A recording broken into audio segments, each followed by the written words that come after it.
All right, so welcome everyone. I'm Ravneet Kaur. This is Mike Williams. Thank you, Vinny, for the awesome introduction and for the practice. So we're talking about battlefield acupuncture today. Just want to start by saying we don't have any financial disclosures, either of us. Here are our objectives for our time today. We'll go through these things in detail as we go through. But more than anything, I just want to say thank you all for giving us the space to even talk about these things. It's nerve-wracking and exciting and just thrilling for us. So thank you for being here with us today.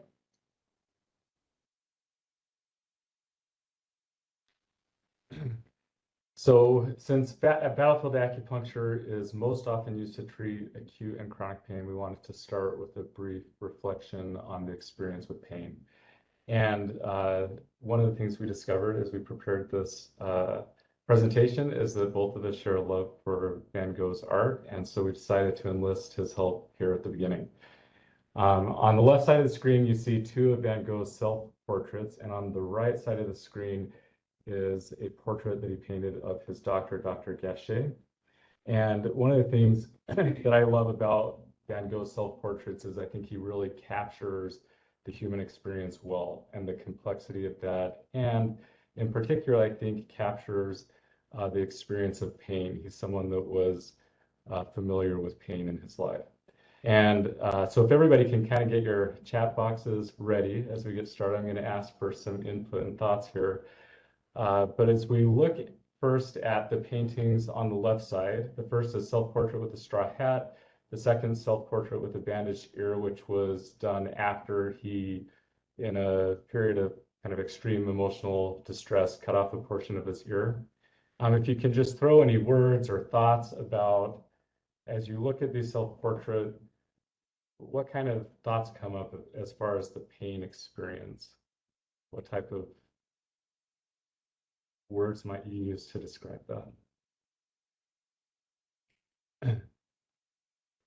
All right, we got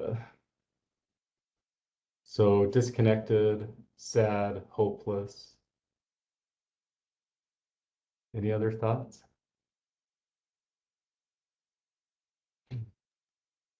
Oh, we've got some more coming in. I'm sorry, we're just adjusting our view. Lonely, isolating, discouraged, stuck, empty, lost, anguish. Thank you. Loss of energy. Thank you. I appreciate those are all very descriptive, I think, of some of the emotions that we see coming through here. A couple of things that I see also are kind of a defiance and also sort of this like resilience as he still kind of sits upright. A couple other words came through, distant, loss of energy. All right, now I want to move to the picture on the right. And this is a picture Van Gogh painted of his doctor, Dr. Gachet.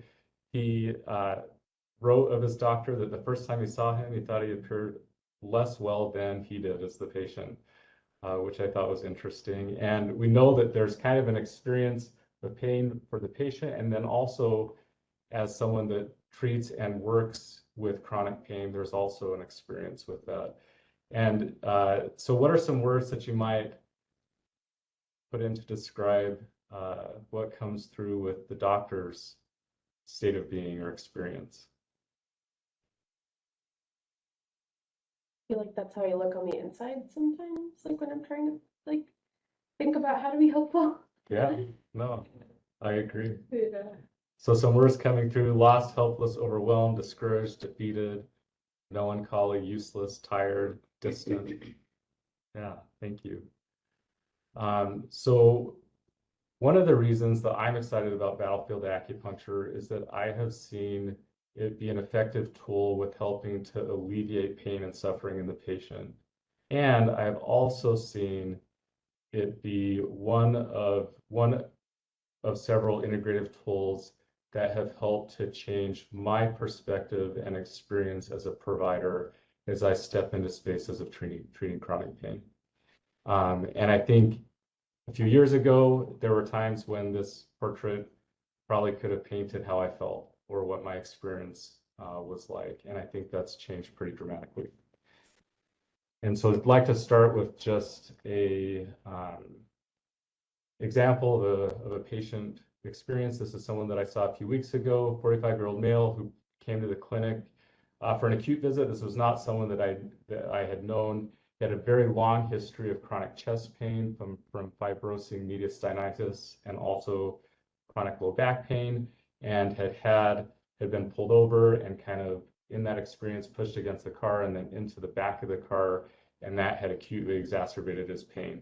He'd been to the ER a few days before, had IV medicines for pain, and hadn't helped. He had difficulty tolerating medicines due to side effects.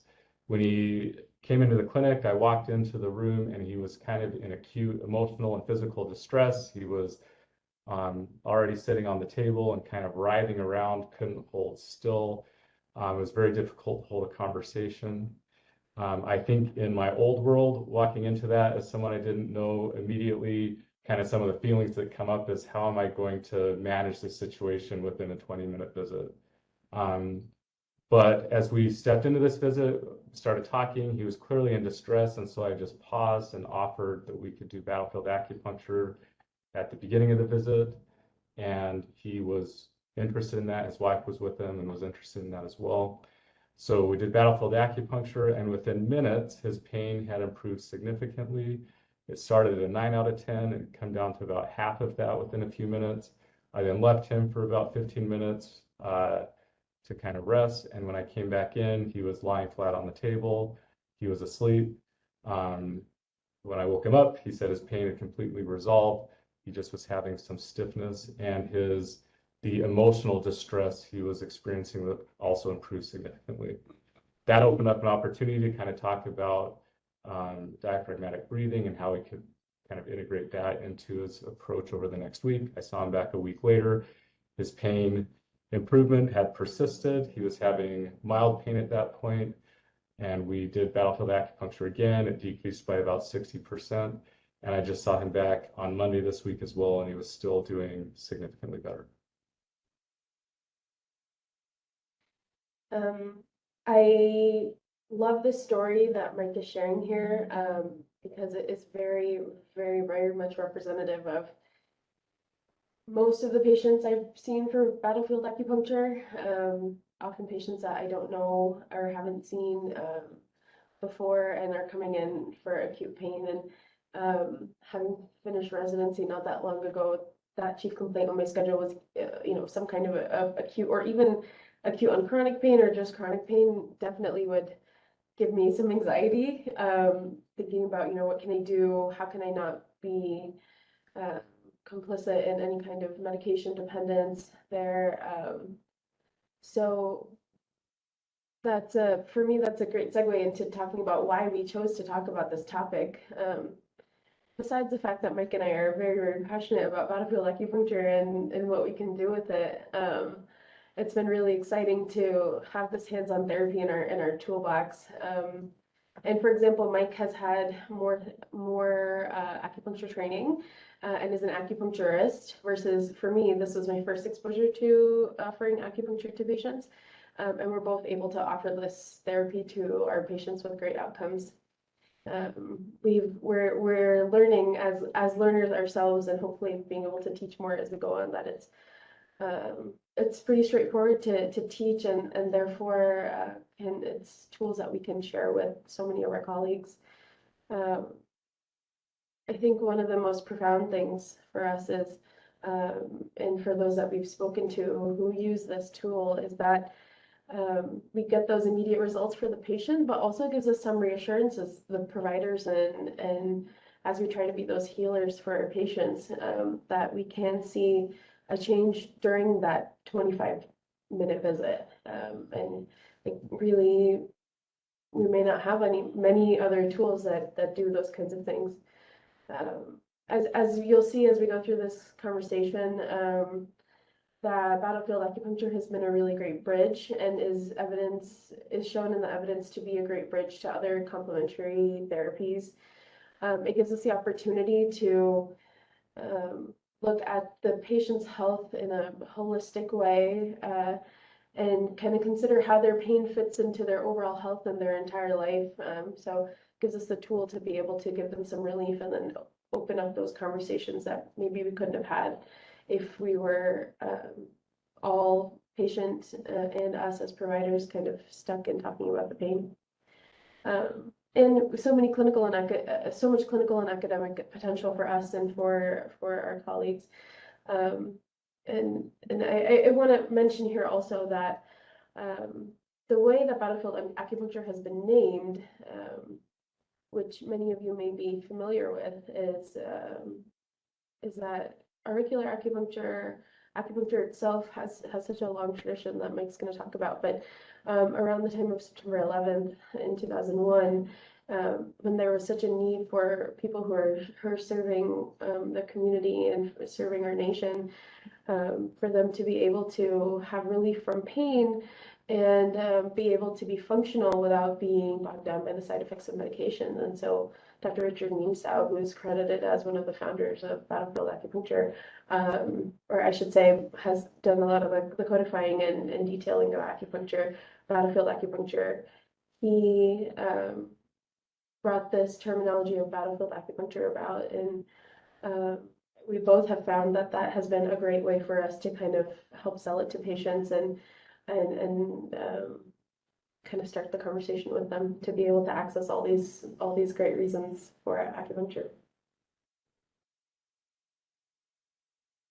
Next, we wanted to just talk about battlefield acupuncture within the context of traditional Chinese medicine. So traditional Chinese medicine has existed in some form for more than 3,000 years. And ill health within traditional Chinese medicine is understood to be a deficiency or improper movement of qi, which is the body's vital energy, or shui, which is blood, that may result in imbalances of yin and yang. Over several millennia, Chinese medicine has evolved into a very sophisticated medical system with its own understanding of anatomy, physiology, pathology, and therapeutics. Acupuncture has been used for centuries to treat a variety of disorders, to restore the harmony of yin and yang and qi and shui. And acupuncture involves inserting very fine needles into acupuncture points, which are locations near the surface along meridians, which are the channels through which qi or that vital energy flows. And then acupuncture, or auricular acupuncture or ear acupuncture, is just one approach to acupuncture within that larger system. While acupuncture within the Western world is probably the most familiar part of traditional Chinese medicine, there are many other tools within traditional Chinese medicine that are also used to restore health. Some of these include herbs, cupping, moxibustion, which is burning herbs typically over acupuncture points to create heat, Chinese therapeutic massage or tuina, qigong, tai chi, and also dietary modifications. As many of you may be familiar, acupuncture and auricular acupuncture, those traditions go back very far in our history. Auricular acupuncture therapies were brought over to Europe later on, and around 1957, Dr. Paul Nogier in France developed a somatotopic map of the ear based on something similar to this photo that you see here. The inverted fetus orientation. It might look familiar to those of you who are familiar with the homunculus kind of theory and application of therapy. Later on, his work was translated back into Chinese, so there was definitely this exchange of ideas and healing from where the origins originated. And Barefoot Doctors, which was a group of I would say practitioners who were providing care and healing to the local rural communities, they were learning and orientation the communities with auricular acupuncture.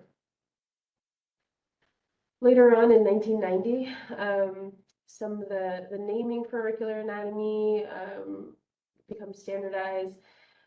So many points in the ear are also defined.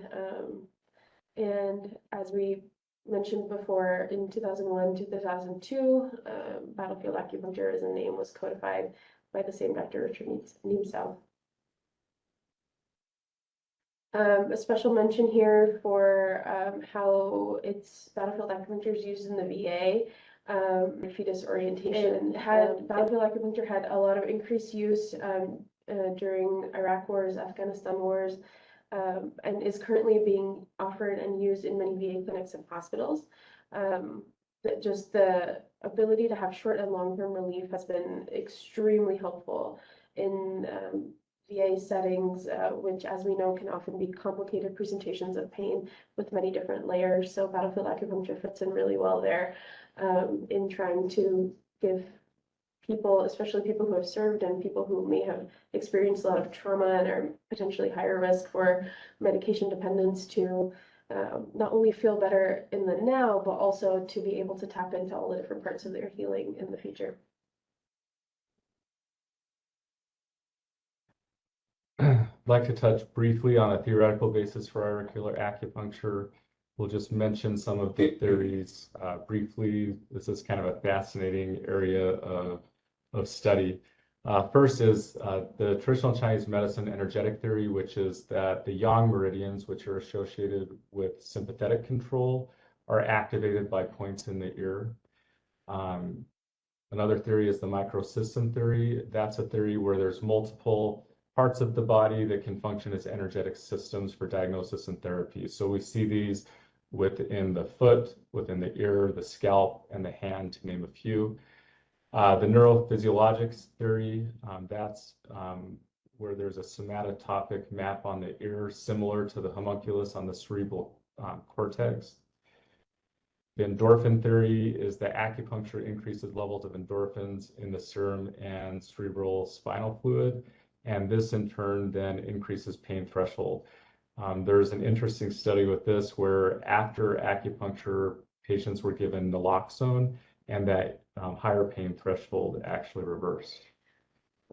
And then the embryological theory, which is that the ear is composed of 3 of the primary types of embryological tissue, the ectoderm, mesoderm, and endoderm, and that through those different embryological tissues, that connects to the other parts of the body.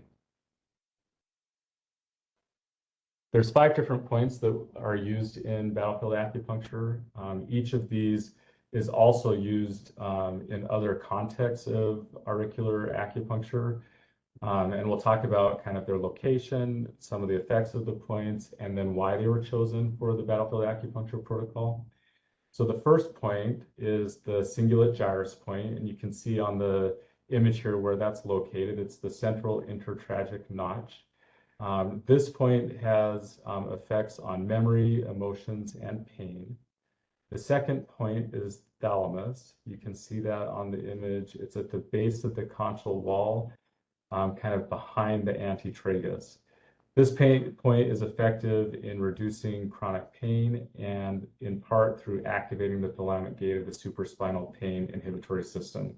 So both of these points were chosen for battlefield acupuncture because of fMRI studies, which showed that when painful stimulus was applied, these points were activated.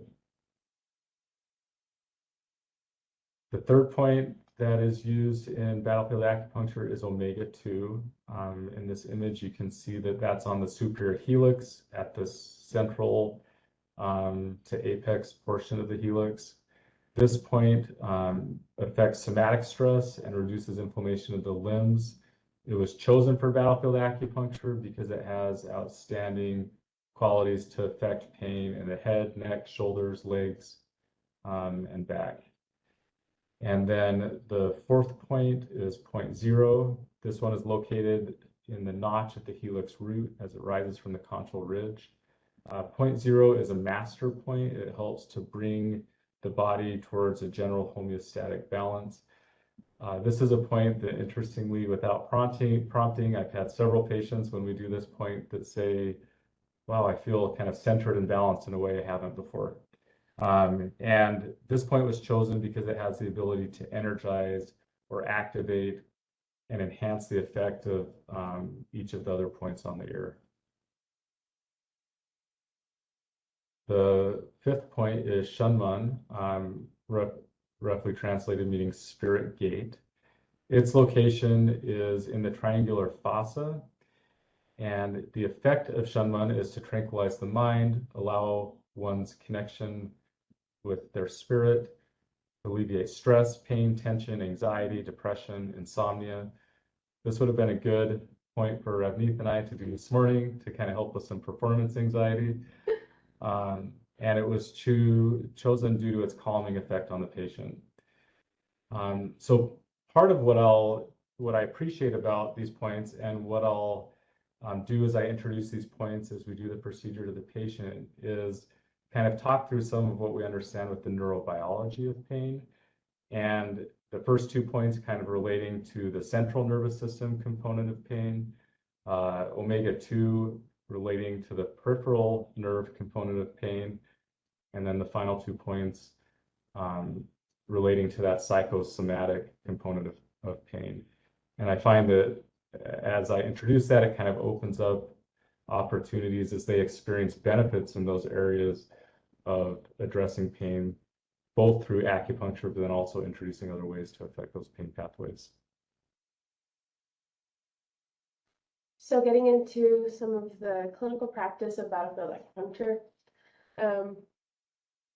indications and how we choose patients for this therapy, pretty much all non-pregnant adults, even including, so there are some studies that include some teens, and there are some practitioners who also offer this in other pediatric populations.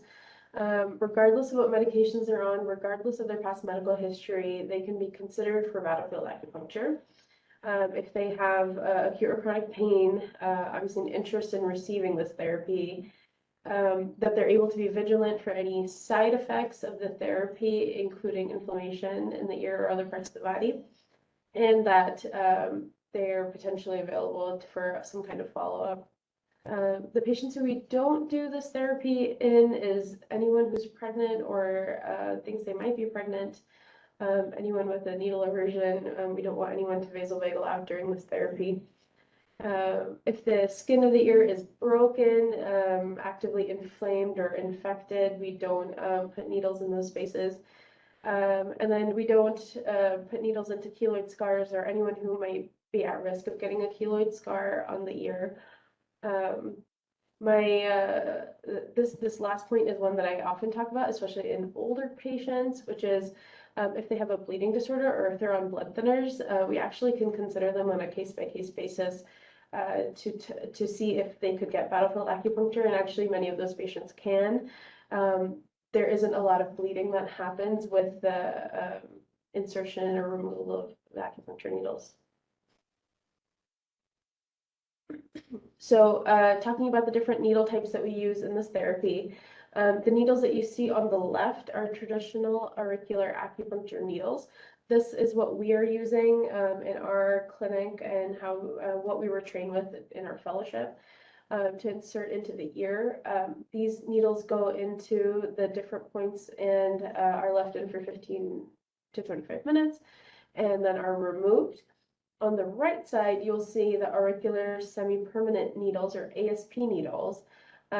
These are used in battlefield acupuncture also, and this is what's used through the VA mainly, where those needles are put into those same points, but they stay in for a few days, maybe 3 to 5 days, and then they fall out on their own. And so here's how we actually do this procedure. We first start with a conversation in assessing the patient's initial pain level. We have them rate it in the traditional 0 to 10 scale.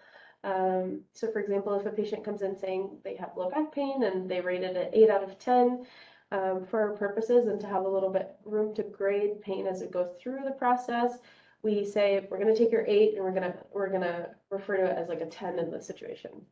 You know, we get patients' verbal consent. We clean each ear with an alcohol wipe, and then the first needle goes into the first point, which is cingulate gyrus.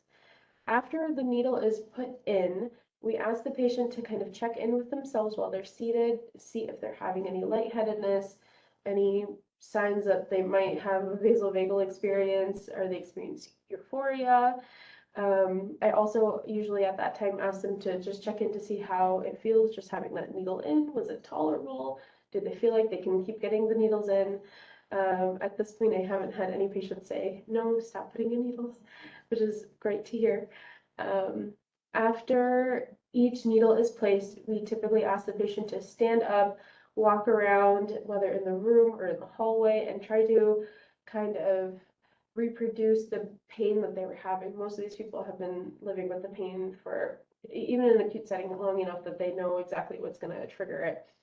So we ask them to do the movement that normally would hit that spot and then regrade the pain. So if we started at 10, then we ask them to come down from there, or if it's the same, that's fine too. Then the second needle goes into the contralateral ear in the same cingulate gyrus point. And then again, we have them check in, stand up, walk around, try to almost re-trigger the pain or pinpoint it, and then grade it. We have them sit down, and then we continue that process for every point in the ear, as you can see in the image. The whole thing doesn't take very long, depending on the patient, how often they've had it, what their comfort level is, anywhere from 5 to maybe 10 or 15 minutes. I would say 15 minutes is almost a stretch. We typically see a reduction of pain by 30 to 80% by the end of this procedure. And oftentimes, in each of our experiences, patients feel significantly improved. Some will have resolution of their pain before all 10 needles are placed. As long as they're tolerating it okay, we still go ahead and finish the entire procedure.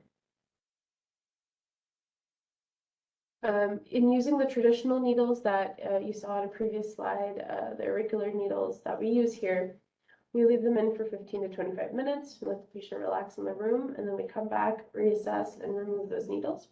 Once the procedure is complete, we document the points in which the needles were placed, what their final pain level was, how did they tolerate it, were there any side effects, and have continued communicating with the patient, discuss with them about whether or not they feel they need more treatment.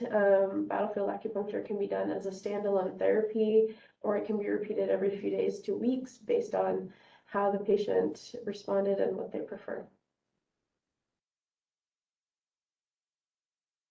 Excuse me. Wanting to share some patient experiences here, because speaking for myself, it has been just mind-blowing, the kind of experiences that we've had with patients.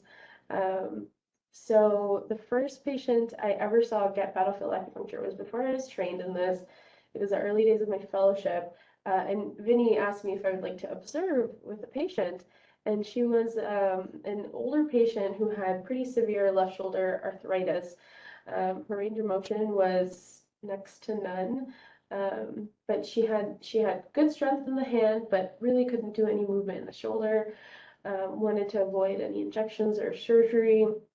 From what I understand, and she had had acupuncture in the past, but it had been some time.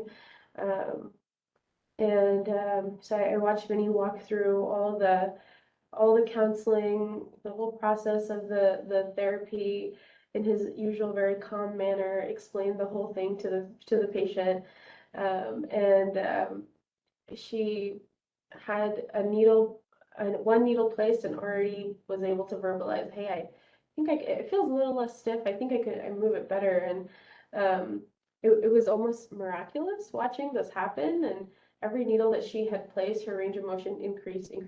And by the time all 10 needles were placed before she sat for any amount of time, she probably had about 75 to 80% of her range of motion back. And I just remember the thoughts that were coming up for me were something similar to, oh my goodness, I need to learn this immediately. And how fortunate I've been to be able to do that and to learn it from Vinny himself. Another story that I want to share is after getting the initial training in battlefield acupuncture, so I'd had the first 2 days of training and hadn't shared this with any patients yet, and was just in that early zone of I think I could place needles without having to look at any diagrams. And happened to be around my brother-in-law in California who had chronic right hip pain. In our culture, we sit a lot on the floor, we sit cross-legged, and he wasn't able to sit for more than maybe 30 minutes. And his wife, my sister-in-law, was getting very annoyed with him for having to get up all the time. He was doing regular physical therapy, wasn't having much improvement, and as a generally very science, computer science type, all logic, not much emotion about his pain kind of guy, he said, I'll try anything once. And so I was able to, he was, I think, the first person that I was able to put needles into. I also felt my own confidence going up with each needle placed. And he, after all 10 needles were placed and he sat for a little bit, he felt like, oh my gosh, I can move my leg more than I've been able to for years. And he's a young guy in his 20s, no other medical problems, and felt like, you know, I feel something there, but it's more because I have such increased range of motion. And so he went from being able to sit cross-legged on the floor for about 30 minutes to, when I checked in with him last month after one therapy, he said, now I can sit on the floor for 4 or 5 hours without having to get up and move and stretch. And now my wife is even more annoyed at me because we don't take any breaks and I'm just inside the whole time. So he said it's wins all across the board. But my wife has opinions on either way. So I love my sister-in-law so much, and she's also in medicine and also had the same feeling of, oh my goodness, how is this working? So just a great moment all around. A couple other patient experiences to share that maybe show somewhat how I use this in clinic. So one patient was a young woman who came in with acute sciatic pain. This had been going on for a few days. She was in a lot of pain when she came in. She was pacing around the room. She couldn't sit or stand or kind of be in one position for too long. And so I offered kind of at the beginning of the visit to do battlefield acupuncture if she would like to kind of help with the acute pain. By the third needle, she was already experiencing significant relief from the pain. And after 5 minutes, her pain had decreased by about 60%, and to the point that she could sit in the chair comfortably. And then we were able to kind of talk through more what was going on and address her problem with her being comfortable in the visit. The second is someone that I saw in a follow-up visit at our integrative health consultation clinic. She came in, she's had chronic low back pain, and then also, excuse me, chronic pain in her right knee ever since she had a knee replacement. And then also was having a lot of stress and anxiety. And when she came into the visit, she was in a lot of emotional distress and also in a lot of distress from her acute pain. And so we did battlefield acupuncture. And within that visit, her pain, her anxiety, her stress improved significantly by about 90%. And then what that did is it helped her get out of that fight and flight mode enough that then we could sit and we could talk about how to manage her stress, anxiety, and chronic pain. And we started with introducing some mindfulness meditation approaches at that visit. I saw her back a couple weeks later, and then kind of transitioned into doing some other types of acupuncture to address her anxiety and depression. And have had 4 visits with her at this point, and her pain in her back and her knee have essentially resolved, just mild at times. She was able to go shopping with her daughter, which she hasn't been able to do for a long time, and she could walk through the mall and be able to enjoy that experience with her daughter. Her anxiety and depression are also really significantly improved. And then at each visit, as she's kind of experienced something that was outside of her concept of pain management or anxiety and depression management. We've also been able to introduce, different types of movement, mindfulness, meditation, nutrition, and she's been very open to that because of the experience she's had with relief from her symptoms from the acupuncture as well.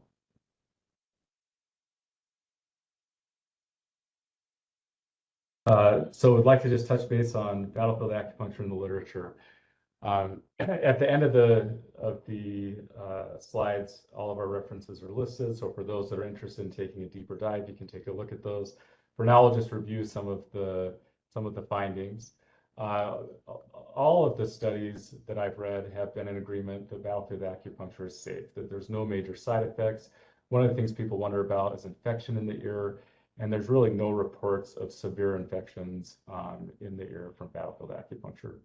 Some of the things, the studies that have showed benefit or positive outcomes are to decrease pain and anxiety with painful procedures. So one study was in specific with Botox injections in post-stroke patients that had a lot of hypertonicity, and the other was in pediatric patients in the ER that were still having a lot of pain and anxiety in spite of using local anesthetics, and both of those improved pain and anxiety with those procedures, and they were able to proceed forward with the procedures. There's been studies that have found benefit in acute low back pain in the ER and also in the clinic. There's a lot of studies that just look at kind of diverse acute or chronic pain across the board, both in individual and group medical visits. Pain from appendicitis, carpal tunnel syndrome, spinal cord neuropathic pain, acute sore throat, insomnia. Interestingly, chronic tinnitus. This study found a prolonged benefit over time with that as well. Pain from surgical scars. One study showed that it was effective in specific with using in a residency clinic with residents that had completed a 4-hour training with battlefield acupuncture. Postoperative pain control. In this study, they found that, and this one was a double-blinded study, and they found that the use of narcotics postoperatively decreased by about 50%. Pain scales or rating how severe the pain was after surgery was better by about 50%.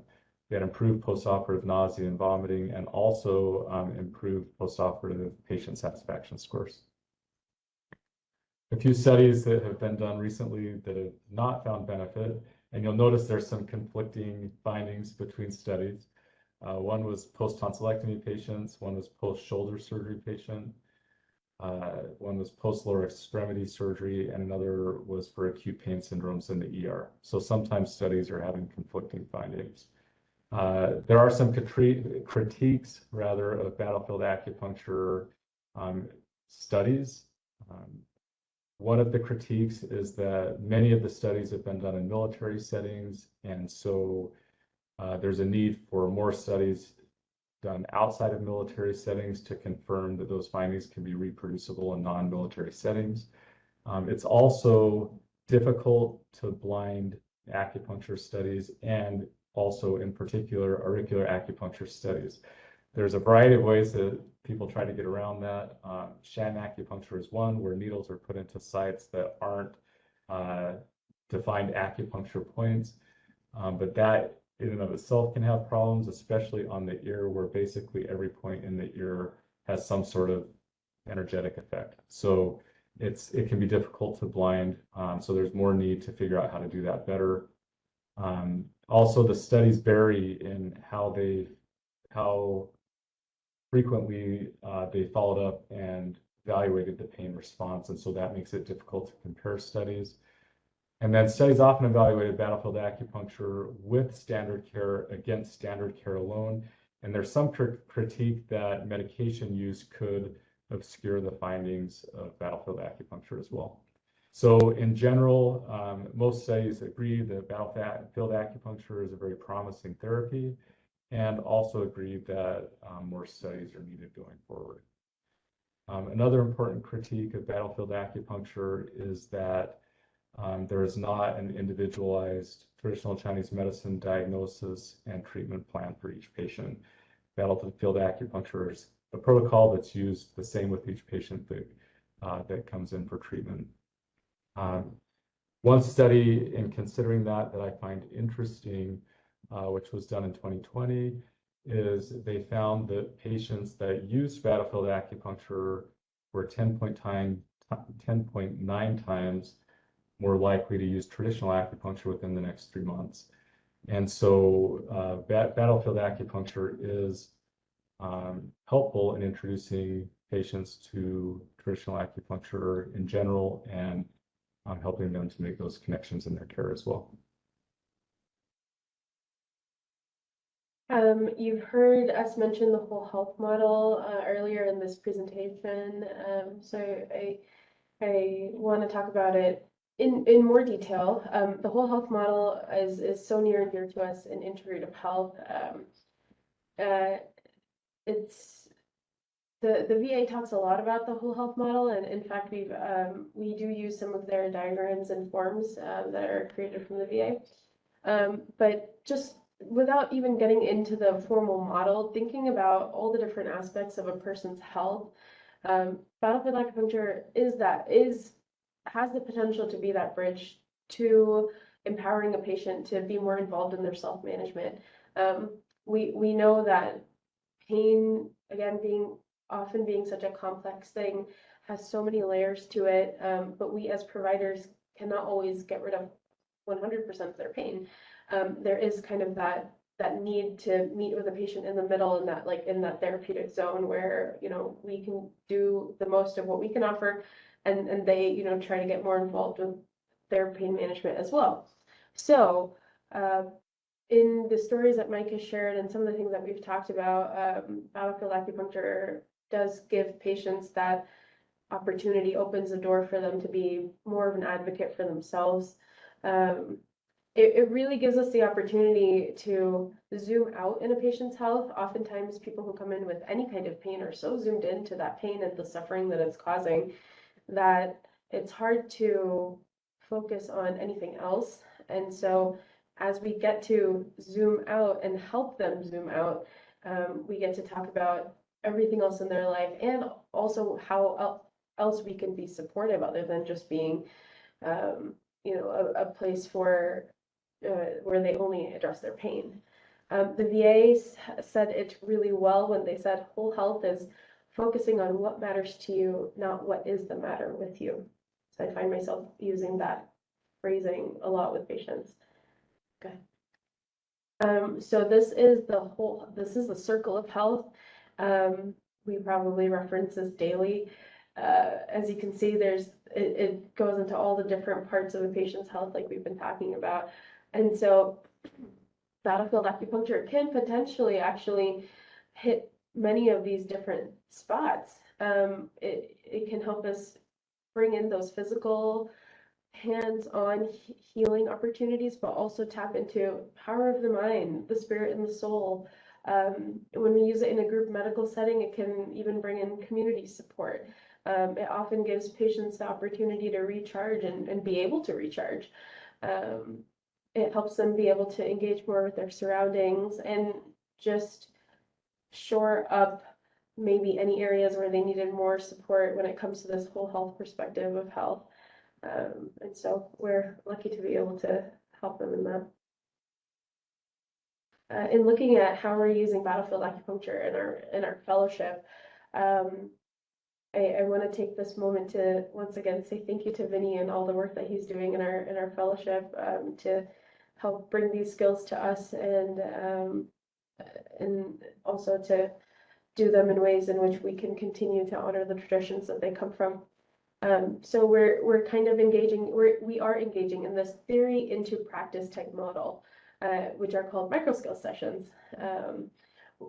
Day one, we start with discussion about the therapy itself, reflection about what it brings up for us and how we can see ourselves engaging with the treatment. We have a literature review, and in that same day, on day one, we get the opportunity for hands-on learning. So the photo that you see on the right is a ear model in which Vinny has put all the needles into the points. This gives us the chance to see how the needles are put in. For the person like me who wants to know every detail before I do something, and I was able to see what angle do I put things in? How deep does the needle go in? How do I place the needle? This was my first hands-on experience with acupuncture. So on day one, we spent some time putting needles into these models and being able to talk it out and get support from each other. And then typically with the micro skill sessions, after a few weeks, we have a practice day where we can practice putting the needles in 2 models. If our fellows, our colleagues are comfortable with us putting needles into them, we practice on them too. But the great thing about this model is that support is always available from our fellows, as I like to say, or from Vinny as our program director, or even our staff in our clinic, or in so many different ways. They're so supportive for us to learn and to practice this. Diversity, equity, and inclusion is a huge part of what we do here in the fellowship, and I'm so grateful that we get to focus on in our longitudinal fellowship learning. So as we learn this therapy in micro skills and also applying it throughout, we learn and try to make sure that we are always honoring and respecting the tradition that this healing has come from, making sure that we're able to identify and avoid any cultural appropriation. And we always get to practice the language that we use in patient encounters to be able to make sure that we are bringing a DEI lens to everything that we do, and to always maintain the respect for where the knowledge has come from. So some photos here. On the left, you'll see me with needles in my ear, and my excitement about getting this therapy done for the first time. And on the right is Dr. Jeremiah Shaw, who was very excited in getting all the needles in, that his back pain was feeling much better. So I would say this is the energy level that we have when we get to do all these sessions. Right now we have 5 integrative health fellows here at UW who can do battlefield acupuncture. The great thing about the micro skills session that I didn't get to mention was after day 2 of the learning, we're able to formally offer it to patients. So we really get to take the knowledge in hand and then start sharing it.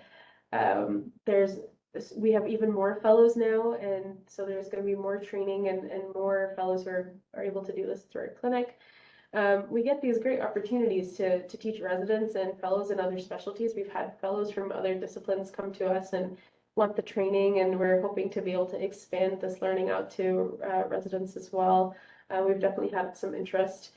Battlefield acupuncture, as we mentioned, can be done during a regular office visit. I have offered it to patients during their typical 25-minute visit, done it in that time, and with good outcomes. Sometimes patients also schedule dedicated visits for this. It can be a one-time or recurring therapy. The documentation and the billing has been pretty straightforward in being able to do this, in that I wouldn't say that we feel very bogged down with the documentation and billing that we have to do. And again, support is always available for us to be able to refine anything we might have questions about. We have discussions going on about offering battlefield acupuncture as a group medical visit in an effort to bring down cost to our patients and increase access, which we're all working on as a healthcare system. And opportunities for research, funding, collaboration, and more sharing of knowledge like we get to do here today. So many doors and windows have been opened by this learning that we're able to do here.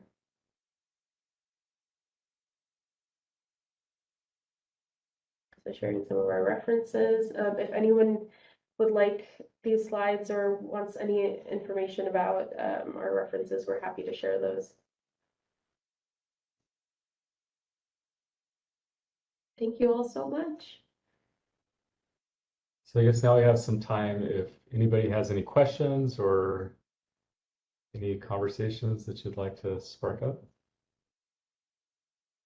Hello, this is Patricia. I always have questions. Can you hear me? Yes. Yes. Okay.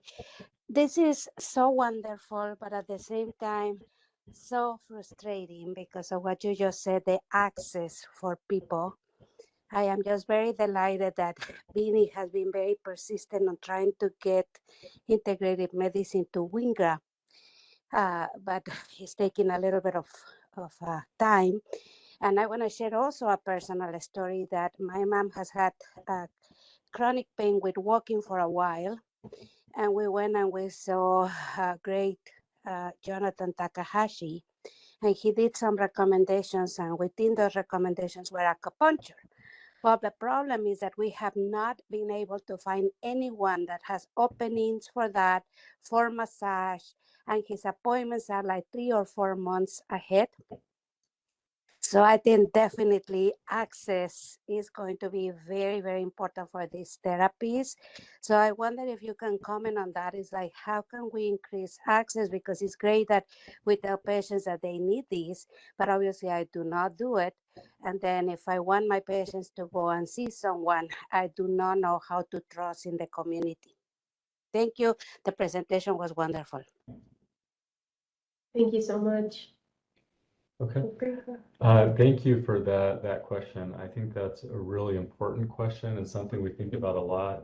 We also see and experience the frustration of having difficult times getting into appointments for integrative type therapies. And I think that's one of the opportunities we see in battlefield acupuncture is it can provide an opportunity to increase access. There's a couple of ways that we're thinking about that. One is through a group medical visit, which we're at this point kind of starting to develop with the hope that we can have a bit of a whole health curriculum within that group medical visit and also battlefield acupuncture. So hopefully that can provide the opportunity to treat 10, 15, maybe 20 patients within a 2-hour group medical visit and to increase access that way. The other way we like to think about that is this is a therapy that a provider can become proficient in within a 3 or 4 hour training. And so if if there are people within your clinic, within the system that would like to get training in this to be able to offer this to patients within your clinics, that's something we can look at opportunities to facilitate as well. Did you have anything else you wanted to think about? I think you said everything that I'm thinking there. But yeah, I do want to say again that those frustrations about access, those live in our hearts also. That even for us being in the integrative health department, we struggle to get patients scheduled for those things. So we are hopeful that we can work on expanding that, but as everyone here knows, it's a process. So I echo everything else Mike has said. Yes. Well said. There's also a comment in the chat that I want to highlight that's interesting, and that's from Kim Martins that says that the VA, there are occupational therapists and physical therapists that are offering battlefield acupuncture as well. So that I was not aware of that. That's an interesting thing to consider as well.